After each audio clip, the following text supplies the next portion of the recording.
আজ আমি আমার যে কন্টেন্টের কমেন্টস নিয়ে আলোচনা করব সেটা মাত্র গত রাতে আমি আপ করেছিলাম। সেটা ছিল, হাসনাত কি দেশে গৃহযুদ্ধ বাঁধাতে চায়, অথবা আরেকটা শিরোনাম ছিল হাসনাতের বয়ান সত্য নাকি গল্প, এবং থাম্বনেইলে আরেকটা শব্দ, আরেকটা বাক্য ছিল, সেটা আওয়ামী লীগকে নিষিদ্ধ করা কি আদৌ সম্ভব। তো দেখুন, আমার তিনটাতেই কিন্তু প্রশ্নবোধক চিহ্ন ছিল। আমি জানতে চেয়েছি, আমি আসলে প্রশ্নই করি বেশি, কারণ অনেক কিছুই তো আমরা জানি না।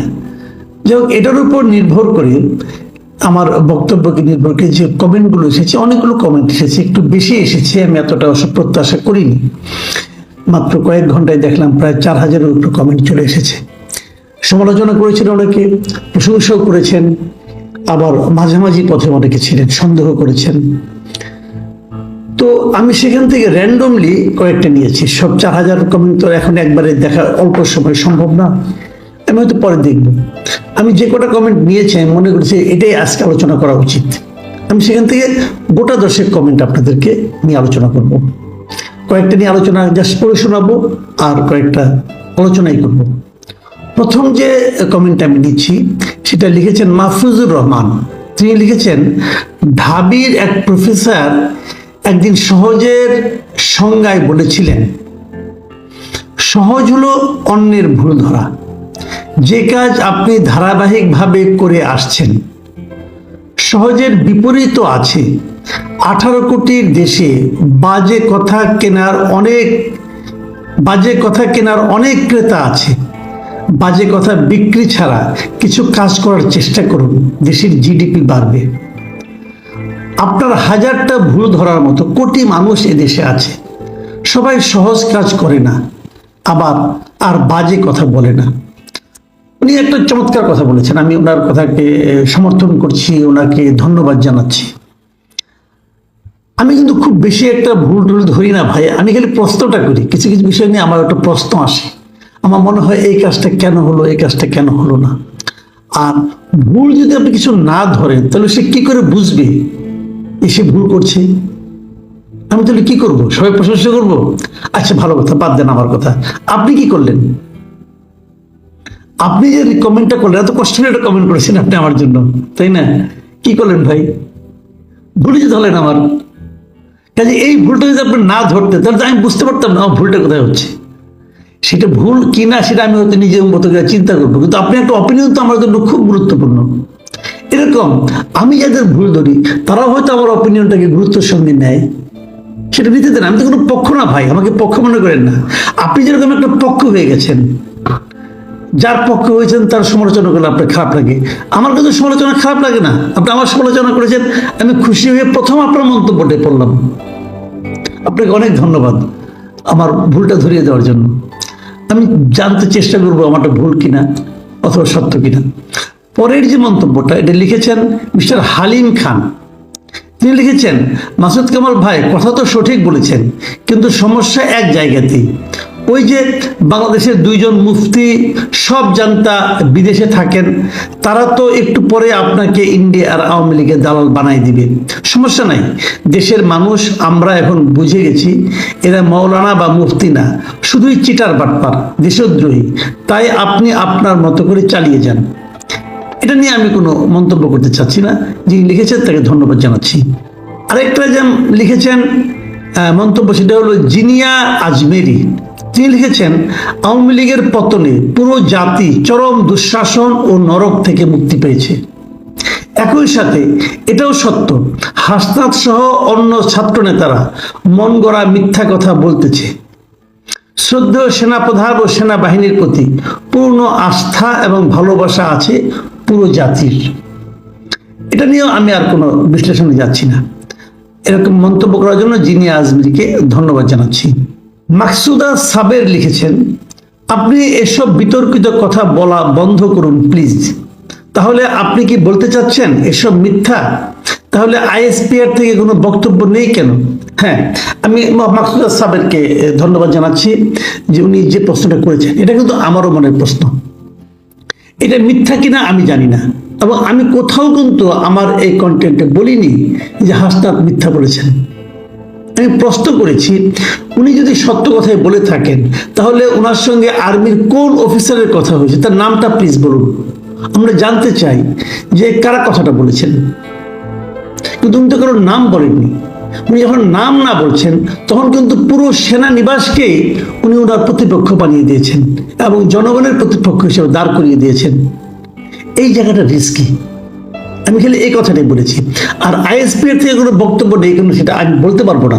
তবে আমি অবশ্যই চাইব যে সেনা নিবাসের পক্ষ থেকে হাসনাতের এই বক্তব্যের ব্যাপারে তারা কোনো একটা মন্তব্য করবেন, এটা আমি চাইবো। না চাইলে হবে কি, না মন্তব্যটা না করলে কি হবে, না করলে যেটা হবে মানুষের মনে সন্দেহগুলো কিন্তু বাড়তে থাকবে।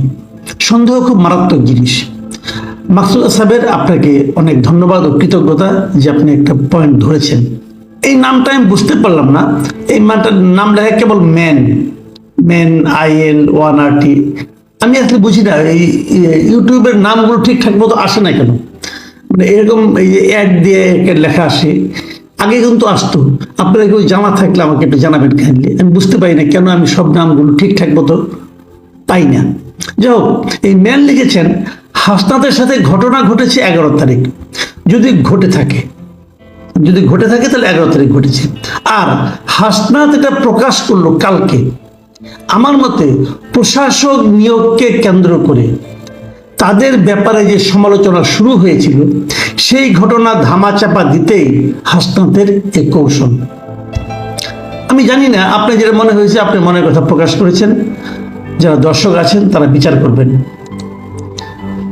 পরের মন্তব্যটা লিখেছেন মোহাম্মদ সাদেক হুসাইন। তিনি লিখেছেন আওয়ামী লীগের পুনর্বাসন হবে কিনা সেটা দেশের জনগণ ঠিক করবে। সেনাবাহিনী কোন অধিকারে আওয়ামী লীগের পুনর্বাসন চায়? আপনার সমালোচনায় সেনাবাহিনীর সমালোচনা নাই কেন?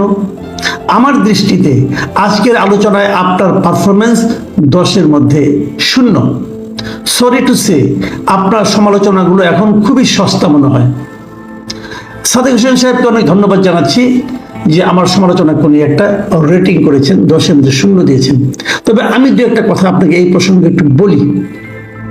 প্রথম কথা হলো, আমার আলোচনায় সেনাবাহিনীর সমালোচনা নাই কেন? নাই এই কারণে যে আমি তো নিশ্চিত না সেনাবাহিনীটা বলেছি। আমি তো আবার বলেছি, আমি কিন্তু সন্দেহ প্রকাশ করেছি আসলে কি সেনাবাহিনী কেউ বলেছে। যদি বলে থাকে তাহলে তার নামটা কেন হাসনাত সাহেব প্রকাশ করছেন না? আমি আশা করব আগামী 2-1 দিনের মধ্যে হাসনাত সাহেব বলবেন সেনাবাহিনীর কোন কর্মকর্তা ওনাকে এই কথাগুলি বলেছেন। যতক্ষণ পর্যন্ত নামটা উনি না বলতে পারবেন ততক্ষণ পর্যন্ত আমি কিন্তু সেনাবাহিনীর সমালোচনা কি করে করবো? আমি তো কনফার্ম না। ধরেন আমি সেনাবাহিনীর সমালোচনা করলাম, কালকে জানা গেল সেনাবাহিনী কেউ তার সঙ্গে এগুলি বলেনি, তাহলে সমালোচনাটা কোথায় গিয়ে লাগলো? যে কাজ তারা করেনি তার সমালোচনা আমি করতে পারবো না। কাজে আমি শিওর হয়ে তারপরে বলবো। আরেকটা কথা আমি শুরুর দিকে বলি, আরেকটা হলো আওয়ামী লীগের পুনর্বাসন হবে কিনা সেটা দেশের জনগণ ঠিক করবে। আপনার এই কথা 100 মধ্যে আমি 100 দিচ্ছি, জনগণ ঠিক করবে। সেনাবাহিনী কোন অধিকার আওয়ামী লীগের পুনর্বাসন চায় এই কথাই আমার আপত্তি। সেনাবাহিনী আওয়ামী লীগের পুনর্বাসন চায় কি চায় না এখন আমি কিন্তু ক্লিয়ার না। আমি আগেই বলেছি ক্লিয়ার না, আমি তো যাই না কে বলেছে। আমি যদি উল্টো করে বলি, হাসনাত সাহেবের কোন অধিকারে আওয়ামী লীগের নিষিদ্ধ চায়? আপনি তো বললেন এটা জনগণ ঠিক করবে। তো জনগণ কি সব হাসনাত সাহেবের সঙ্গে আছে? জনগণ কি চায় এটা বোঝার উপায় কি? সবচেয়ে ভালো উপায় আমি বলি, কিন্তু সব জনগণ আমার মতের সঙ্গে আছে। আমি যদি এখানে জরিপ করি আপনি বলবেন আওয়ামী লীগের সব লোক এসে এখানে ভোট দিচ্ছে। তো আওয়ামী লীগের লোক আছে দেশে? তাহলে আছে, আপনি বলছেন আছে। তাহলে আওয়ামী লীগের যে লোকগুলি আছে তারা কি চায় সেটা আপনি গুরুত্ব দিবেন না? তাহলে জনগণ কি চায় বোঝার উপায় হলো ভোট করা।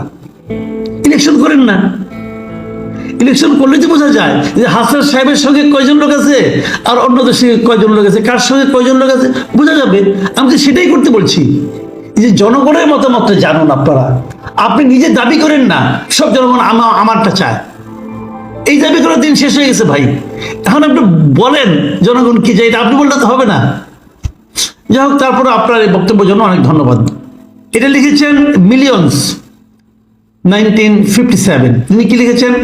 এটা স্রেফ গল্প। সেনাবাহিনী হাসনাতের মতো উন্মাদের কাছে এ ধরনের প্রস্তাব দিবে। হাসনাত কে? তার কাছে অনুমতি নিতে হবে এটা সম্পূর্ণ নাটক। এর মাধ্যমে জনগণের কাছে হিরো হতে চেয়েছে, পাশাপাশি সেনাবাহিনীকে জনগণের কাছে ভিলেন বানানো। আপনার সাথে আমি একমত। তাপসের কথা সেনাবাহিনী বলবে কেন? সে তো সবার আগেই পালিয়েছে। সে যে দুর্নীতির বরপুত্র, তাকে রিফাইন্ড আওয়ামী লীগের নেতৃত্বে আসার প্রশ্নই আসে না। সামগ্রিক বিষয়টি ভুয়া, ভণ্ডামি, প্রতারণা। আরেকটি কারণ হতে পারে ছাত্রদের মধ্যে সম্প্রতি যে বিভাজন সৃষ্টি হয়েছে সেটাকে চাপা দিয়ে সাময়িক ঐক্যবদ্ধ করা, আর সরকার যাতে সেনাপ্রধানের বিরুদ্ধে ব্যবস্থা নেয় তার ক্ষেত্র তৈরি করা। মিলিয়ন্স ওনার ছদ্মনাম, তো উনি যা লিখেছেন আমি পড়ে শোনালাম, এখানে আমার আর কোনো নিজস্ব মন্তব্য নেই। সাইফুর রহমান লিখেছেন, আপনার সব কথা ঠিক আছে কিন্তু তা অর্ধেক। আর্মি কেন রাজনৈতিক বিষয়ে নাক গলাবে সে বিষয়ে আপনি কিছু বললেন না। আপনার কৌশলী পক্ষপাতিত্ব স্পষ্ট। আমি এটা নিয়ে আগেও একবার বলেছি যে আর্মি যে নাক গলিয়েছে এটা আমি স্পষ্ট হব তখন যখন হাসিনা সাহেব বলবেন যে আর্মির কে নাক গলিয়েছে। আর পাশাপাশি আমি আর্মির পক্ষ থেকে আশা করব ওনারাও বলবেন যে ওনাদের কে কথাটা বলেছে। এই বিষয়টা আমরা জানতে চাই। যদি কি কথা বলেছে জানতে পারি, যদি কনফার্ম হতে পারি কে বলেছে, তখন অবশ্যই আমি বলবো কে কোথায় নাক গলাবে, কে কোথায় নাক গলাবে না। তবে রাজনীতিতে নাক গলানোটা আমি পছন্দ করব। এরপরে যেটা আছে, আমি হারুন রশিদ লিখেছেন, যে দল বারবার দেশের গণতন্ত্রকে গলা টিপে হত্যা করেছে সে দলের গণতান্ত্রিক প্রক্রিয়ায় ফেরত আসার কোনো অধিকার নেই। হ্যাঁ, এটা হতে পারে, ওনার বক্তব্য নেই, আমার কোনো বক্তব্য নেই। তারপর এটি শেষ মন্তব্য লিখেছেন সুশীল চন্দ্র। তিনি লিখেছেন, ওরা আরো বেশি খায়, সেটা যখন অফিসগুলোর মধ্যে দেখি তখন মনে হয় আকাশে আছি না মাটির নিচে। ওরা কারা বুঝতেই পাচ্ছেন। এই ধরনের অভিযোগ কিন্তু আমরা প্রায় পাচ্ছি। প্রিয় দর্শক, আপাতত এই পর্যন্তই। 10টা মন্তব্য করলাম। আমার মনে হয় এই মন্তব্যগুলো আমার টোটাল যে সমস্ত কমেন্টসগুলো এসেছে তার প্রতিনিধিত্ব করছে। তারপরে কিছু বাদ পড়ে যেতে পারে। আশা করি আগামীতে আমি আরো আপনার এমন সব মন্তব্য বাছাই করতে পারবো যেগুলো সবগুলোকে প্রতিনিধিত্ব করবে। ভালো থাকবেন আপনারা। একদিন